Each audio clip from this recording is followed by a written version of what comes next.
ரொமேனியாவோட கீழ் சபை, இந்த லோயர் ஹவுஸ்ன்னு சொல்லுவாங்க இல்லையா? ஸோ அங்க வந்து பாத்தீங்கன்னா பார்லிமெண்ட்ல ஒரு பில்ல பாஸ் பண்ணிக்கிறாங்க. நம்ம ஏன் மால்டோவாவை நம்ம கூட இணைச்சிக்க கூடாது அப்படிங்கிறது போல. ஸோ மால்டோவா அப்படிங்கிறது வந்து பாத்தீங்கன்னா அங்கேயே ஸ்பிளிட் இருக்கு. டிரான்ஸ்னிஸ்ட்ரியா அப்படின்ற ஒரு பகுதி இருக்கு, அது தனி நாடு அப்படிங்கிற சொல்றாங்க. அதுக்கு தனி கரன்சி இருக்கு, ரஷ்யாவோட ராணுவம் அங்க இருக்கு. அந்த டிரான்ஸ்னிஸ்ட்ரியா ஒட்டி தான் உக்ரைனும் இருக்கு. ஸோ ரொமேனியாவோட கீழ் சபையில ஒரு பில்ல பாஸ் பண்றாங்க. அந்த பில் இப்போ செனட்டுக்கு போயிருக்கு. கீழ் சபை இப்படி சொல்றதுனால மால்டோவா வந்து பாத்தீங்கன்னா யூரோப்பியன் யூனியன்ல இணைக்கப்படலை அப்படின்னா நம்மளோட இணைச்சுக்கலாம் அப்படிங்கிற ரொமேனியா தரப்பு வந்து யோசிச்சிருக்காங்க. ஸோ இது போல ஒரு விஷயம். இதனால என்ன, ரெண்டு நாடுகள் தானே அப்படின்னு கேட்டீங்கன்னா அங்க ஆல்ரெடி பாக பிரிவினை இருக்கு. அப்ப அந்த பேலன்ஸ் இருக்கக்கூடிய டிரான்ஸ்னிஸ்ட்ரியா வந்து பாத்தீங்கன்னா எந்த நாட்டோடது? ரஷ்யாவோடதா இல்ல தனி நாடா இல்ல அதுவும் ரொமேனியாவுக்கு வேணும்னு கேட்பாங்களா? அப்போ ரொமேனியா போருக்குள்ள என்டர் ஆவாங்களா உக்ரைனோட இணைஞ்சு அப்படின்ற கேள்விகள் வருது.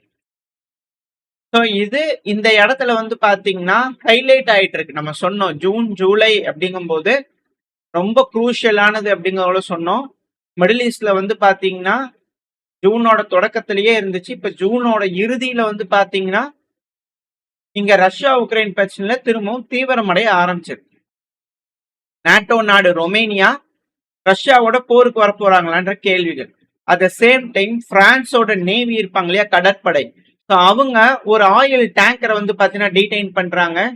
அதாவது ரஷ்யாவோட தான் ஷேடோ டேங்கிங் அப்படிங்கிறத கூட சொல்றாங்க. ரஷ்யாவோட தான்.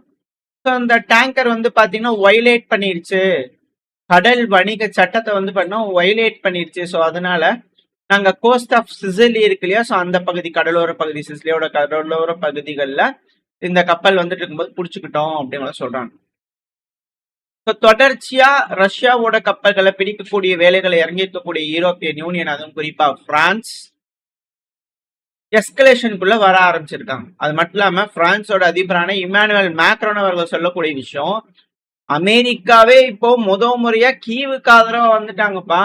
இந்த ரஷ்யா உக்ரைன் பிரச்சனையில இப்ப இருக்கக்கூடிய ஆளுகின்ற அரசாங்கம் முறையா இந்த பேச்சுக்கெல்லாம் வச்சு பார்க்கும்போது நம்மளுக்கு என்ன தெரியுதுன்னா, இதுக்கப்புறம் நியூட்ரல் அப்படிங்கறதே கிடையாது.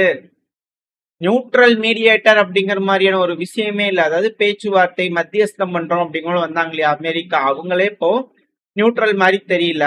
ஆனா உக்ரைனோட டெரிட்டோரியல் இன்டெகிரிட்டிக்கு சப்போர்ட் பண்றாங்க, மிலிட்டரி உதவி பண்றாங்க, எனர்ஜி அசிஸ்டன்ஸ் பண்றாங்க, ரஷ்யாக்கு எதிராக சாங்ஷன் பண்றாங்க அப்படிங்கிறது போல வந்து பாத்தீங்கன்னா செய்திகளை மேக்ரோன் அவர்கள் சொல்லும் போது, ஜெலன்ஸ்கி அவர்களோட ஸ்டேட்மெண்ட் எடுத்து வச்சு பார்க்கும்போது ட்ரம்ப் அவர்கள் என்கரேஜ் பண்றாரு, ட்ரம்ப் அவர்கள் கீப் இட் அப் சொல்றாரு, ரஷ்யாவுக்குள்ள தாக்குதல் பண்றதுக்கு பெருசா எதுவும் கண்டுக்கல, கண்டனங்கள் சொல்லல.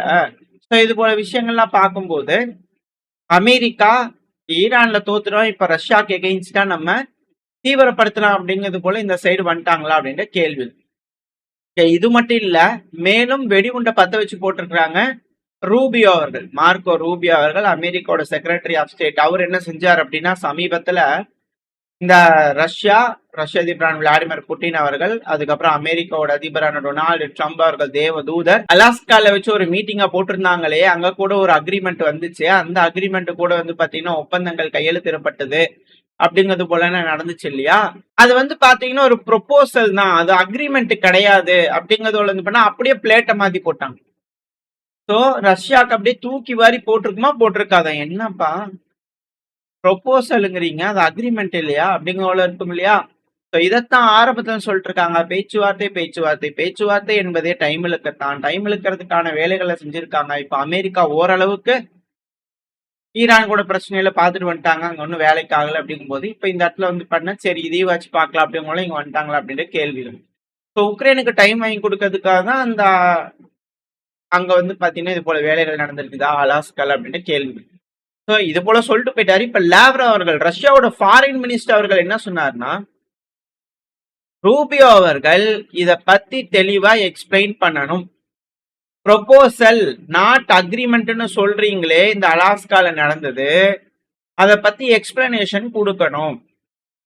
ஏன்னா செக்ரட்டரி ஆஃப் ஸ்டேட் அவர்கள் என்ன சொல்றாரு, எந்த டீலும் புட்டின் அவர்களுக்கும் ட்ரம்ப் அவர்களுக்கும் நடுவுல நடக்கல, no talk or any deal அப்படிங்கிறது போல சொல்றாங்க. ஸோ அந்த மீட்டிங் என்ன நடந்துச்சு, அதுக்கப்புறம் அதுல என்ன நடந்துச்சு, அது வந்து பாத்தீங்கன்னா லேவ்ரோ அவர்கள் கேட்கிறாரு. அதாவது நீங்க ஒரு ப்ரொபோசலை வச்சீங்க, அந்த ப்ரொபோசலை ரஷ்யா சைட்ல நாங்க அதை அக்செப்ட் பண்ணோம். இந்த ரஷ்யா உக்ரைன் பிரச்சனைய முடிவுக்கு கொண்டு வர்றதுக்காக அதை வந்து நாங்க அக்செப்ட் பண்ணோம். நீங்க ஒரு சைடு பாக்குறீங்க அப்படின்னா இந்த கேஸ்ல அமெரிக்கா தான் ப்ரொபோசலை கொடுத்தாங்க. செட்டில்மெண்ட் பண்றதுக்கு டேபிள் மேல ஒரு ப்ரொபோசலை வச்சது அமெரிக்கா தான். இதை இந்த இந்த இப்போ ஒரு சண்டை நடந்துட்டு இருக்கு, இதை எப்படி நம்ம அப்ரோச் பண்றது? அதர் சைடு வந்து பாத்தீங்கன்னா அந்த அக்ரிமெண்ட்டுக்கு எக்ஸ்பிரஸ் பண்ணணும், எக்ஸ்பிரஸ் பண்ணியிருக்காங்க. இந்த ப்ரொபோசல் வந்து பாத்தீங்கன்னா எலகண்டாவே இல்ல. சோ அதனால நோ அக்ரிமெண்ட் அப்படிங்கிற சொன்னா எப்படி? அதாவது பேச்சுவார்த்தை மத்தியஸ்தம் பண்றோம் அப்படிங்கிறதுல ஒருத்தவங்க வந்திருக்காங்க. அவங்க ஏன்பா இதெல்லாம் ஓகேவா அப்படின்னு கேட்கும்போது சரி ஓகே பார்க்க நல்லா தான் இருக்கு அப்படிங்கிற சொல்றாங்க. அப்படின்னா கொஞ்ச நாள் கழிச்சு வந்து இதெல்லாம் ஒரு ப்ரொபோசல் தான், நீங்க அக்ரிமெண்ட் கிடையாது இல்லைங்க அப்படிங்கிற சொன்னாங்கன்னா எப்படி? அப்புறம் எதுக்கு வந்தீங்க, உக்காந்தீங்க, நீங்களே ஒரு ப்ரொபோசலை கொடுத்தீங்க, பேசுனீங்க அப்படிங்கிறது போலதானே கோபங்கள் வரும். இது போல ஒரு சூழ்நிலை தான் பெலரூஸோட அதிபரான லுகஷெங்கோ அவர்கள் ரஷ்ய அதிபரான விளாடிமிர் புட்டின் அவர்கள் பார்க்கறதுக்காக மாஸ்கோக்கு விரைஞ்சு வந்திருக்காரு. அதுவும் குறிப்பா உக்ரைன் வந்து பாத்தீங்கன்னா உக்ரைனோட அதிபரான விளாடிமிர் ஜெலன்ஸ்கி அவர்கள் பெலரூஸ்க்கு மிரட்டல்கள் விட்டிருந்தார். அவர் இப்ப மாஸ்கோக்கு வந்திருக்கார். இங்க வந்து பாத்தீங்கன்னா இப்ப இப்படி நடக்குது. அமெரிக்கா ஜகா வாங்குறாங்க.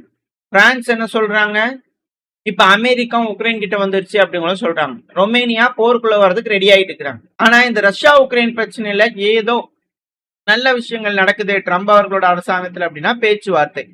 இந்த பேச்சுவார்த்தைங்கிறது வந்து பாத்தீங்கன்னா செயலா இருக்கு இல்லங்கிறதுல ரெண்டாவது. பட் ஆனா அப்படி ஒரு விஷயம் நடக்குது அப்படிங்கறது இதுல இருக்கக்கூடிய மிக முக்கியமான ஒரு பாயிண்ட். ரஷ்யாவோட ராணுவ நபர்களை வந்து பாத்தீங்கன்னா உக்ரைன் பிடிச்சிருப்பாங்க இல்லையா, அதே போல உக்ரைனோட நபர்களை ரஷ்ய வீரர்கள் பிடிச்சிருப்பாங்க. அவங்க இந்த பேச்சுவார்த்தைகள்ல வந்து பாத்தீங்கன்னா பேசி எக்ஸ்சேஞ்ச வந்து பாத்தீங்கன்னா சமீப காலமா அதிகமா பண்ணிட்டு இருக்காங்க. இந்த தடவை 160க்கு 160 ஒரு நபருக்கு ஒருத்தர் அப்படிங்கிறது போல விகிதத்துல 160 உக்ரைனோட வீரர்களை ரஷ்யா ரிலீஸ் பண்ண 160 ரஷ்யாவோட வீரர்களை உக்ரைன் ரிலீஸ் பண்ணியிருக்கிறாங்க. இந்த எக்ஸ்சேஞ்ச் சக்சஸ்ஃபுல்லா நடந்திருக்கு. இது ஒரு நல்ல விஷயமா வந்து பாத்தீங்கன்னா பாக்கலாம்.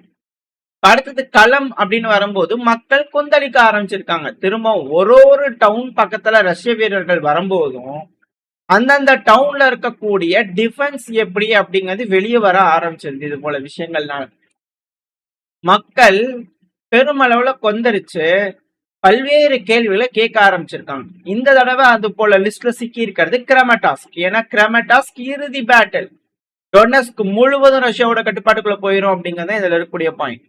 இந்த கிரமட்டாஸ்க்ல இருக்கக்கூடிய பாதுகாப்பு போர்டிபிகேஷன்ஸ் அப்படிங்கிறது போல சொல்லி உக்ரைனோட பகுதிகளை பாதுகாக்கிறதுக்காக இந்த டிராகன் டீத், அதாவது அந்த காங்கிரீட்லயே கட்டி வச்சிருக்காங்க இல்லையா, அது மேல முக்கோணமாட்ட கொண்டு போய் வச்சுட்டாங்கன்னா டேங்குகள் வர்றதுக்கு வீரர்கள் கிராஸ் பண்ணதுக்குலாம் லேட் ஆகும். அதுக்குள்ள ஆர்ட்லரிகள் இது போல உக்ரைனோட வீரர்கள் தாக்குறதுக்கு கொஞ்சம் ஈஸியா இருக்கும். இதை வச்சுதான் ப்ரொடெக்ட் பண்ணிட்டு இருப்பாங்க. இப்போ உக்ரைன் வந்து பாத்தீங்கன்னா எப்படி ப்ரொடெக்ட் பண்ணிக்கிறாங்கன்னு பாருங்களேன். இதே உக்ரைனோட டாக்குமெண்டின் படி இது போல ஒரு செவரை கட்டுறதுக்கு 14 மில்லியன் ஹரினியாஸ் ஆகும் இருக்காங்க. அதோட இதுதானா அப்படிங்கிற போல கேள்விகள். நான் கூட ஏதோ ஒரு இதுல பார்த்தேன், சமீபத்துல செர்பியால கூட பண்ண ப்ரொடெஸ்ட் நடந்துட்டு இருக்கு. இந்த ரயில்வே ஸ்டேஷனு, பஸ் ஸ்டாப்பு இதெல்லாம் கட்டுறதுக்கு வந்து பாத்தீங்கன்னா கோடிக்கணக்கில் செலவு பண்ணிடுறாங்க. இன்டர்நேஷனல் பாலிடிக்ஸ்ல சொல்ல வரேன். அதுல கூட ஒண்ணு இடிஞ்சு விழுந்துருச்சு.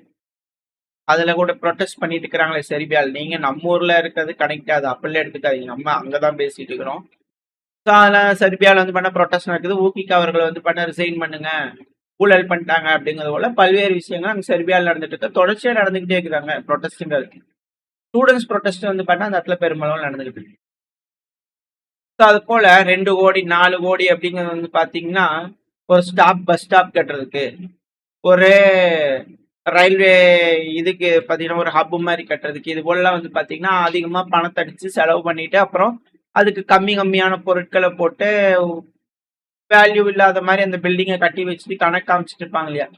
அது போல உக்ரைன்ல வந்து பாத்தீங்கன்னா இது போல செஞ்சுட்டு இருக்கும் போது 14 மில்லியன் ஹரிணியாசுங்களா, அதுவும் போர்க்காலத்துல சம்பளம் கொடுக்கறதுக்கு கூட காசு இல்ல, அதுக்கு காசு இல்ல, இதுக்கு காசு இல்லைன்னு சொல்லிட்டு இருக்கக்கூடிய உக்ரைனுக்கு 14 மில்லியன் இது போல ஒரு கம்பி வேலி கட்டுறதுக்கு 14 மில்லியன் ஹரிணியாசாப்பா அப்படிங்கிற கேள்வியில் வருது. ஏன்னா ரஷ்யா எப்படி வந்து பிடிச்சிட்டு தான் போறாங்க, அதுக்கு எது கட்டிட்டு அப்படிங்கிறது போல ஏதோ ஒரு நினைப்புல இது போல வச்சுட்டாங்களா அப்படிங்கிற கேள்விகள் வருது. ஸோ அடுத்தது டொனஸ்க் பகுதியில் இருக்கக்கூடிய டவுன் கிராமடாஸ்க் அப்படிங்கிறது வந்து பண்ணா ஹைலைட் ஆக போகுது. கூடிய விரைவில் பல பகுதிகளில் தாக்குதல் நடக்க ஆரம்பிக்கும். களம் திரும்பவும் சூடு பிடிக்க ஆரம்பிச்சிருக்கு. ரஷ்யா உக்ரைன் பிரச்சனை இல்ல, ரஷ்யாவா இருக்கட்டும், உக்ரைனா இருக்கட்டும், மேற்கு நாடா இருக்கட்டும், அமெரிக்காவா இருக்கட்டும், என்ன முடிவுகள் எடுக்க போறாங்க? எஸ்கலேட் பண்ண போறாங்களா, இல்ல பிரச்சனையை பேசி தீர்க்க போறாங்களா? என்ன நடக்க போகுன்றது வெயிட் பண்ணி பார்க்கலாம். ஓரளவுக்கான தகவல்களை இந்த பையில பார்த்திருக்கோம். இந்த பதிவு எப்படி இருந்துச்சு, உங்களுக்கு பிடிச்சிருக்கா? பிடிச்சுனா லைக் பண்ணுங்க, ஷேர் பண்ணிக்கோங்க. அது கூட மறக்காம நம்ம சேனலை சப்ஸ்கிரைப் பண்ணலாம், மறக்காம சப்ஸ்கிரைப் பண்ணிக்கோங்க.